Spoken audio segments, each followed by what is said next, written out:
Para mim, memória é assim. Imagina você cair e bater a cabeça e esquecer quem você é. Assim eu penso com um país que não guarda sua memória. Ele não sabe quem ele é.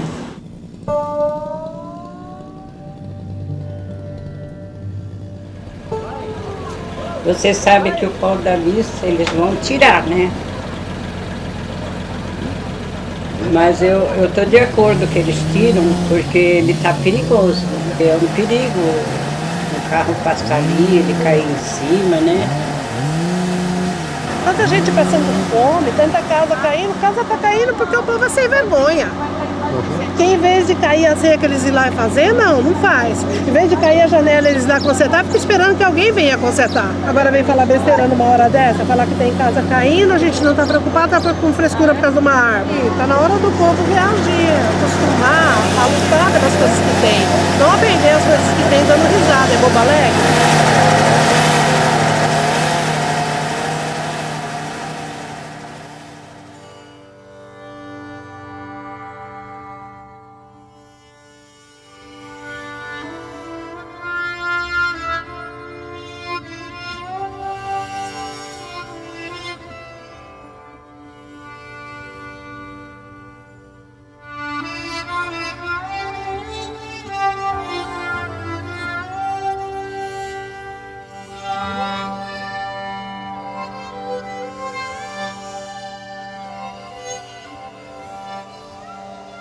É a raiva que eu tenho do pau da missa.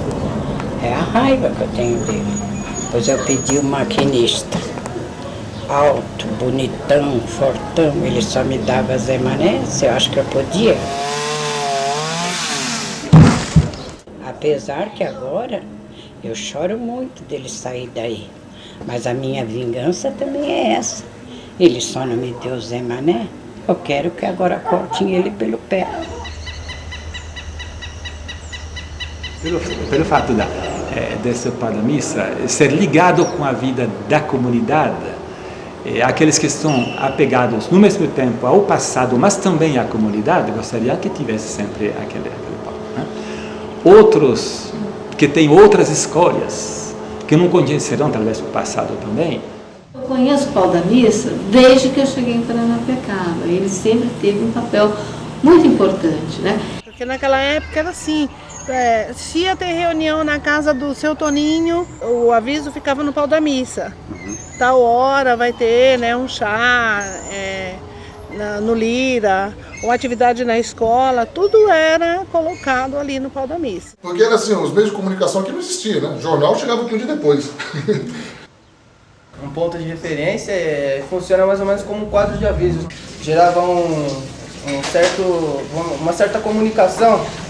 Não pelo jornal, não pela internet, que hoje em dia é uma comunicação diferente. Que eu, principalmente a moradora antiga, eu acho que ele também participou das fofocas, entende? Eu não virava porque ninguém punha lá que a mulher do outro estava dando. Isso era falado de boca a boca. Uma brincadeira, até uma gozação. Mas não tinha, tipo... Era respeitado. Era assunto sério. Não era dizendo de baile, não era dizendo de aniversário, realmente era um comunicado sobre uma missa sétimo dia, o falecimento de um colega da gente. O meio de comunicação dos nossos antepassados, do pessoal antigo, isso tem que ser preservado, não tem outra maneira.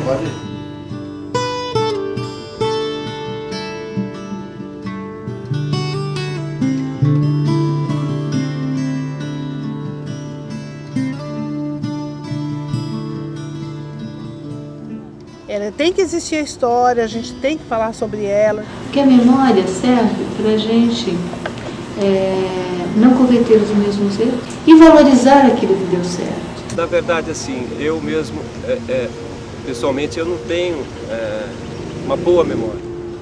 Minha memória é instantânea, né? Ela é perceptiva. Então, o que eu vivi, eu sei contar o que era e o que não era, né?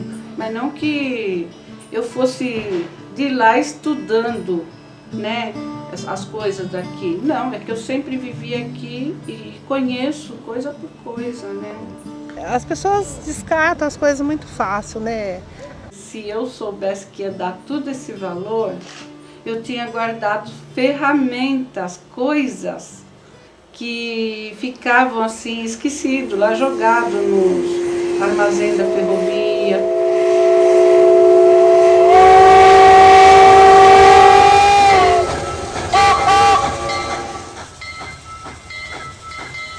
Nós temos aqui uma vila operária inglesa ferroviária. Antes chamava Alto da Serra, hoje Paranapiacaba. Paranapiacaba é uma vila que surgiu pela ferrovia, pelo desenvolvimento do século XIX. Eu só fui conhecer Paranapiacaba, respeitar Paranapiacaba e me integrar quando começaram os trabalhos para o tombamento, em 1987.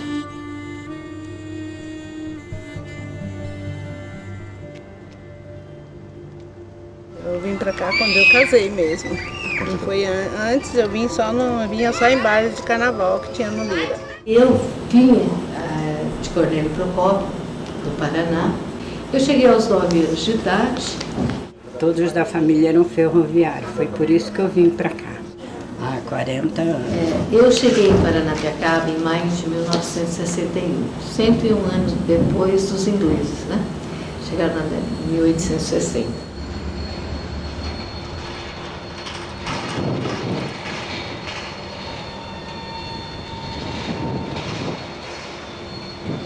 Eu fui coroinha, trabalhei aqui praticamente a vida toda. Sou nascido aqui em Paranapiacaba, estou com 65 anos. E meu pai era limpador de patamar, depois ele passou a foguista de locobreque, depois ele foi maquinista. E assim eu cresci e depois me casei. Aí comecei tudo de novo, morando de patamar em patamar, até que eu cheguei aqui em Paranapiacaba.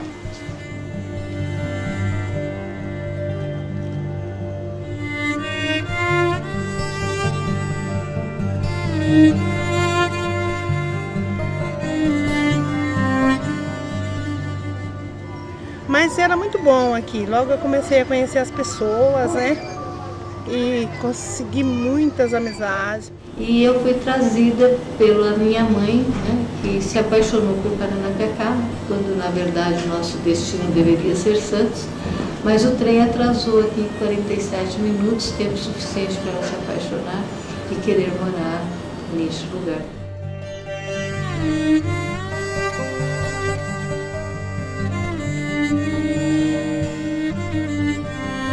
Aqui a vila é mágica. A vila aparece e desaparece. Tem horas que você vê o morro, tem dia que você não vê nada. Parece o grande caldeirão que você põe para esquentar e a fumaça vem para a vila apagar. Tem bruxa no pedaço com sua vara de condão e põe fogo no fogão. A fumaça aparece e a vila desaparece como passe de mágica. O morro a sumir, a fumaça a perseguir.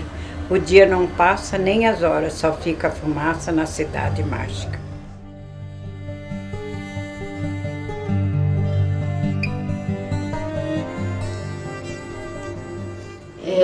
Eu morei em Paranapiacaba durante muitos anos. Durante muitos anos eu briguei com Paranapiacaba, porque eu não aceitava, eu não enxergava, eu não conhecia Paranapiacaba. Eu tenho um amor muito grande pela vila, né, de Paranapiacaba. Depois os meus tios eram ferroviários, meu avô. Eu tive 4 filhos em 5 anos, sou uma mulher muito exposta, né? Aí eu sempre tinha 2 de fraldas, porque na minha época não tinha fralda descartável. E estava chovendo muito, eu peguei essa roupa toda, terminei de lavar, saí para fora, porque eu estendi as roupas do lado de fora. E a minha mãe passou de guarda-chuva, galocha, e eu lá estendendo roupa de baixo. Eu disse assim, você está ficando louca? Eu disse assim, não, eu preciso de sol, e quem sabe Deus vê nesses varais todos cheios, amanhã me manda sol. E no outro dia realmente me mandou sol para secar minha roupa.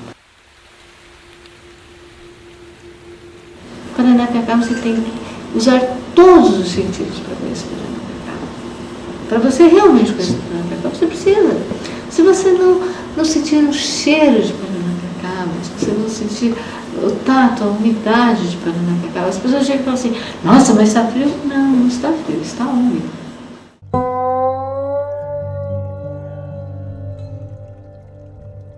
Isso, é da noiva, que agora tá bem fraco. Antes você não enxergava um palmo na frente do nariz assim. Essa história de noiva, na realidade, é a neblina. Então tinha alguns ferroviários. A neblina vem subindo ela vem a noiva. Ela vem no estufo branco. Na ponte, vamos supor que eu cruzava com ele num tempo de sol, ele falou, pô, a noiva tá subindo. Então a gente já sabia. Que era a serração. Que era a serração, mas isso era uma gozação que um fazia com o outro, não era nem um ditado fixo.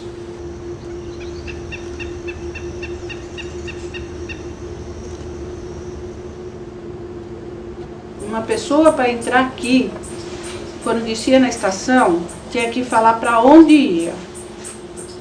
Para casa de quem que ia, porque se não falasse, não entrava. Você precisava de um vizinho, você não precisava nem falar, ele já sabia. Ele estava ali para te estender a mão. Você podia dormir com a janela, a porta aberta. Isso ainda, até hoje me vem lá nos olhos quando eu lembro. Que era na passagem de ano.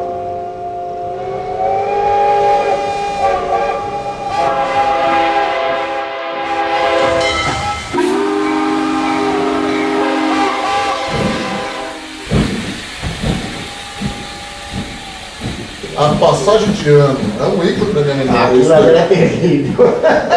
As locomotivas aqui, todas apitando à meia-noite. 0 hora. 0 hora, todas as locomotivas. Meu pai reservava uma locomotiva para mim, eu ficava vibrante com isso. Agora, o interessante não era isso. As casas, como eram germinadas, né?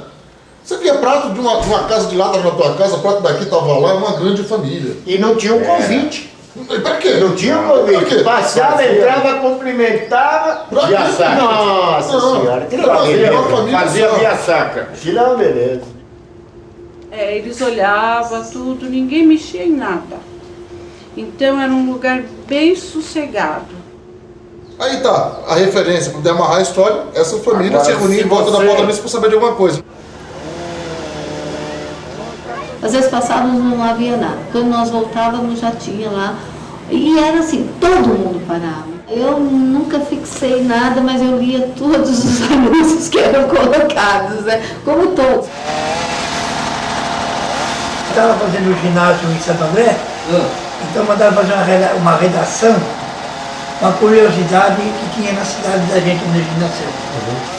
E eu falei sobre o pau da missa, que era o ponto de referência da cidade para tudo que acontecia, baile, festa, enterro, missa, festival do Serrano, festival do Campo de Caixa de Fumaça, piquenique.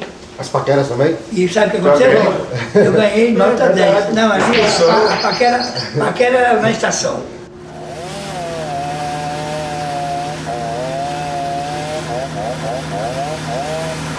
Eu tenho um pessoal aí que fala que sexta-feira, meia-noite, bate assim 3 vezes no pau da missa, aparece as pessoas assim em cima, nas folhas, né? Ah, é mentira, porque eu já esperei 6 horas, esperei meia-noite na sexta-feira, lá de baixo, e bati 50 vezes, não vi nada. Eu queria ver se meu marido aparecia, mas não apareceu nada. Por isso que eu falo, eu moro aqui há 59 anos, nunca vi nada.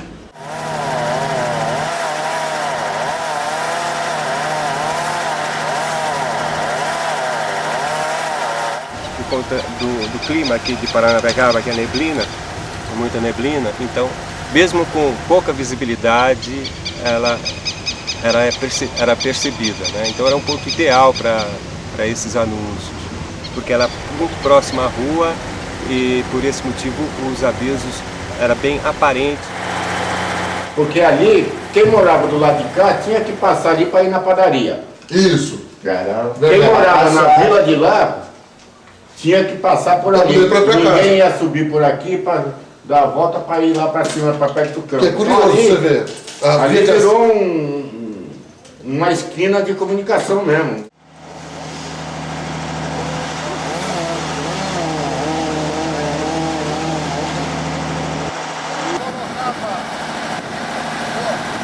O pau da missa representa uma presença da igreja que os incomoda. Me parece que tem algo provavelmente profundo nesse aspecto. Eu vou a hora que eu acho que eu preciso ir à missa. Eu não sei se Deus gosta disso, mas é assim que eu... Eu acho meio triste das pessoas largarem a nossa igreja assim, né? Porque tem turista que vem e vai para a igreja. Agora o importante para mim é ter a missa. É um padre muito bom também, ele explica muito bem, mas a gente não tem aquele apego, ele não é nosso vizinho, ele não mora aqui, ele não é nosso, né? A pessoa fala, ele não é nosso, ele é de Rio Grande. Mas devemos respeitar a realidade como ela é. Mas isso explica que o impacto que a missa tinha, a própria comunidade cristã tinha naquela época, já não se pode verificar da mesma forma hoje. É um fenômeno que podemos constatar em todo o Brasil, provavelmente, e talvez em todo o mundo, né? Devido a esta nova sociedade em que se privilegia o individualismo. O que talvez eu admiro é a firmeza de alguns daqueles que trabalharam desde o início, que nasceram aqui, por sinal, que passaram por muitas dificuldades, os altos e baixos da vida.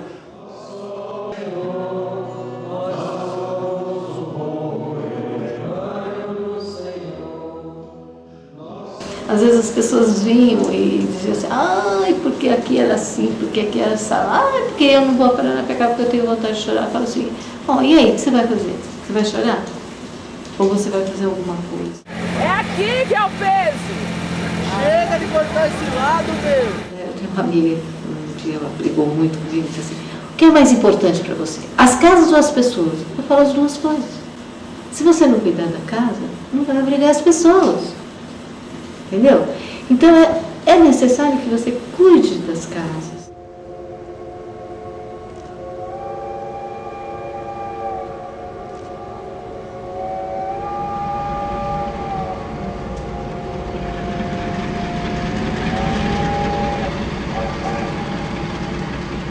Mudou-se a cultura de Paranapiacaba nesses últimos tempos.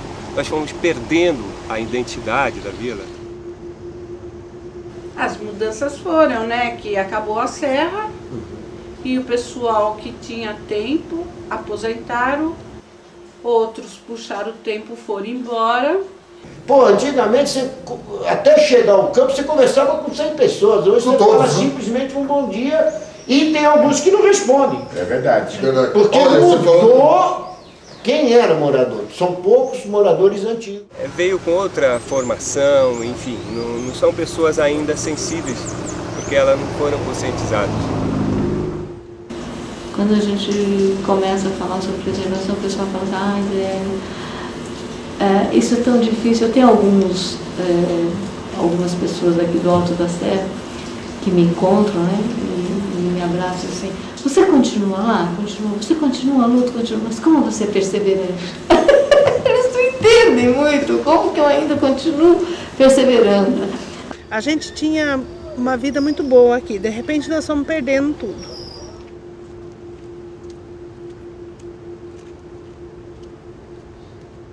Tudo é tombado, a paisagem é tombada, entende? O espaço inteiro, tudo que estava, deveria ser preservado do jeito que estava, né, no meu ponto de vista, não só no ponto de vista arquitetônico, do ponto de vista ambiental, mas do ponto de vista visual. Você vê o museu não tem mais a mesma atenção, o castelinho só existe a construção para você ver, não é marco mais de história, o que tem ali dentro não é a história que tinha antes.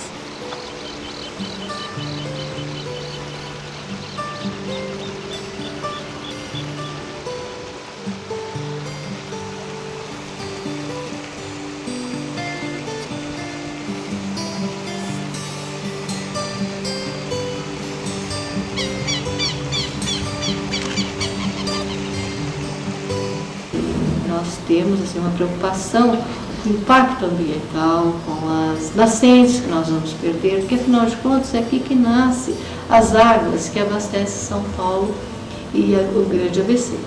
Então a qualidade de vida das pessoas de lá depende das nossas nascentes aqui, né?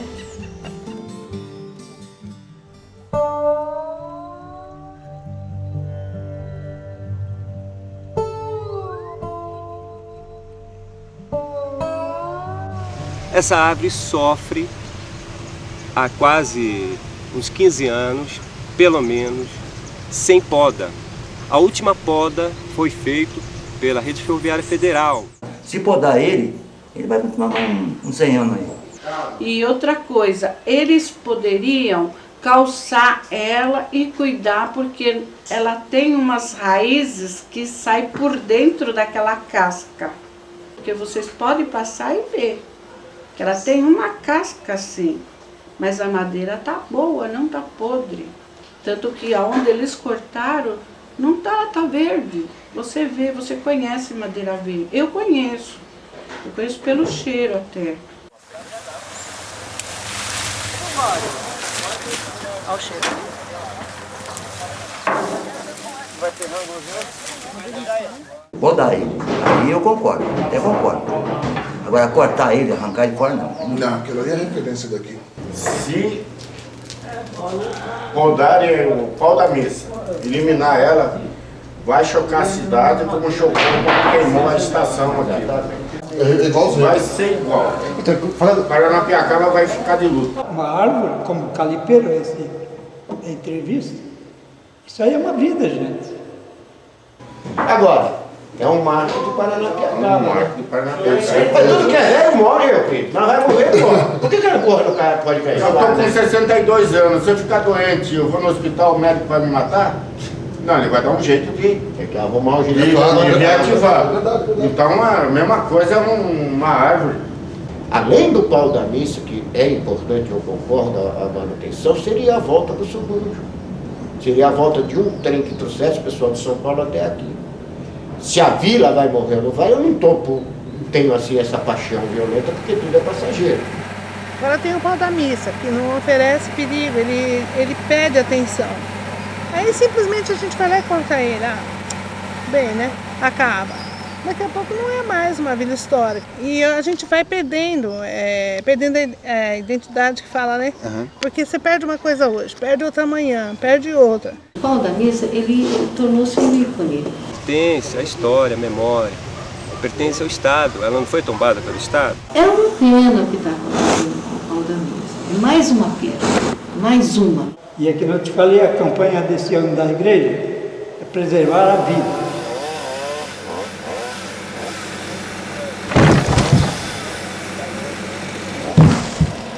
Os símbolos em geral, na sociedade, os símbolos são aqueles gestos, objetos que dizem muito mais do que parece. Porque por detrás tem uma história. Justamente esta história, esta memória histórica que fica no povo. É um fenômeno de fragmentação do povo. É um fenômeno preocupante. Eu acho que humanamente, culturalmente, vai deixar marcas na história. Né? Essa época que nós estamos vivendo. Tem aspectos bonitos, interessantes, né? Mas esse aspecto profundamente humano, que é justamente esta questão da comunhão, da relação entre as pessoas, isso é um fato muito, muito preocupante, eu acho.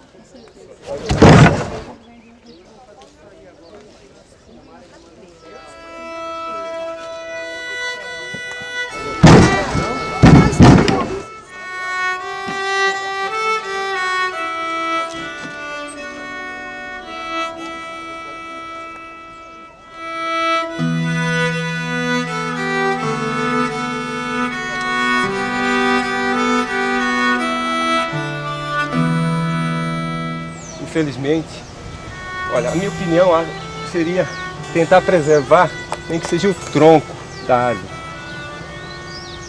Pelo menos mais 5 anos, 3 anos, 2 anos.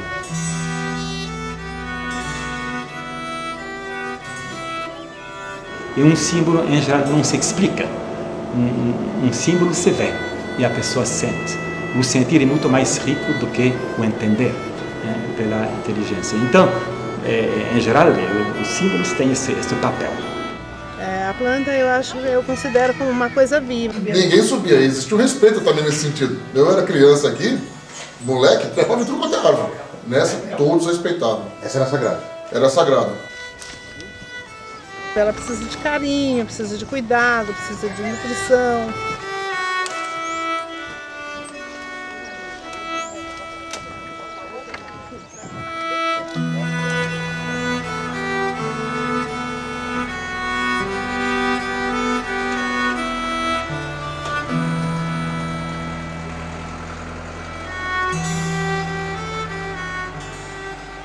Num piscar de olho a gente foi lá outra vez, já estava mais cortado ainda. Então qualquer dia eu acho que a gente amanhece e a árvore não está mais lá, né?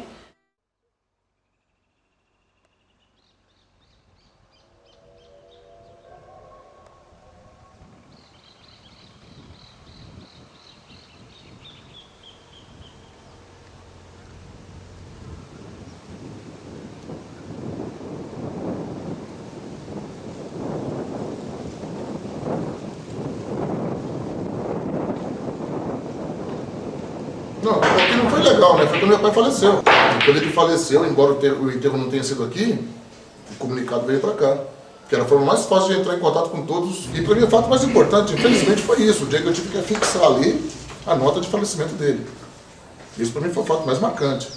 Na época eu já dava aula aqui na escola como estagiária e os alunos escreveram: "Parabéns, professora, você é a nossa vida." Escreveu lá e pôs meu nome embaixo. Eu só marquei o dia do falecimento dele, né? E o dia da missa de 7º dia, que já faleceu faz 15 anos. Meu batizado foi anunciado lá. Eu tô falando de 68, viu? Então, é uma coisa que você vai olhando, com o passar do tempo, a gente é muito saudosista.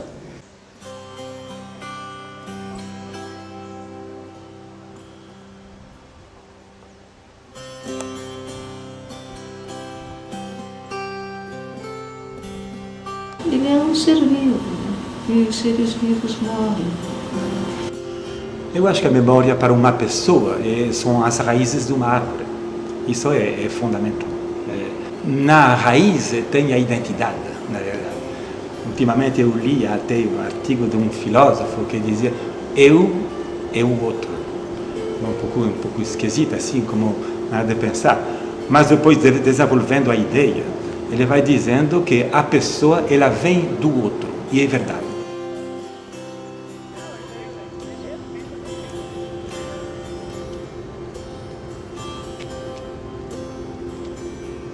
Ao pau da mesa.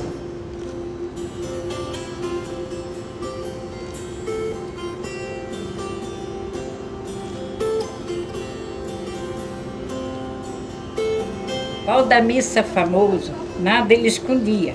Falava das moças, das casadas, das mal amadas, falava até do Big Bang. Tudo ele declarava. Falava dos falecidos, da missa do 7º dia, falava dos casamentos fracassados, falava de quem bebia. Pau da missa famoso, teu fim chegou. Para nós moradores está sendo um horror.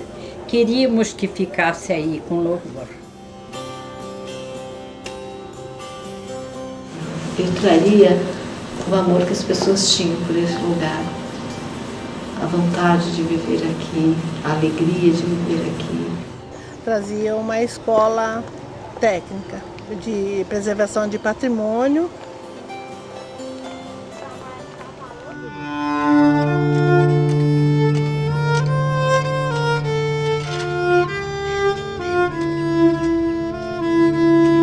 Uma coisa não.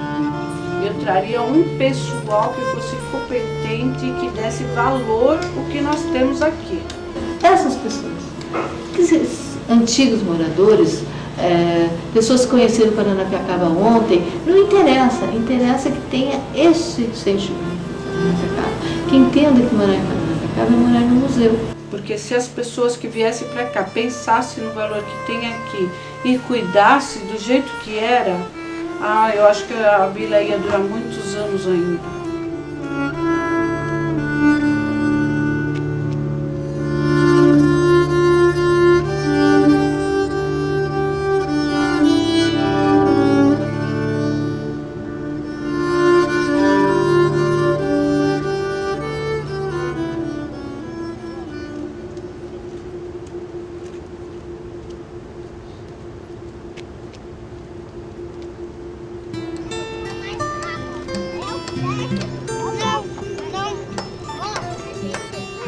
Na verdade, o meu desejo será justamente de, a partir do novo, porque não se trata também de ressuscitar o passado. Eu acho que cada época tem que responder ao chamado do momento, né? Eu ainda consigo, talvez seja por isso que eu nunca desisti da minha luta por preservar a casa. Eu consigo fechar os olhos e abrir e ver uma outra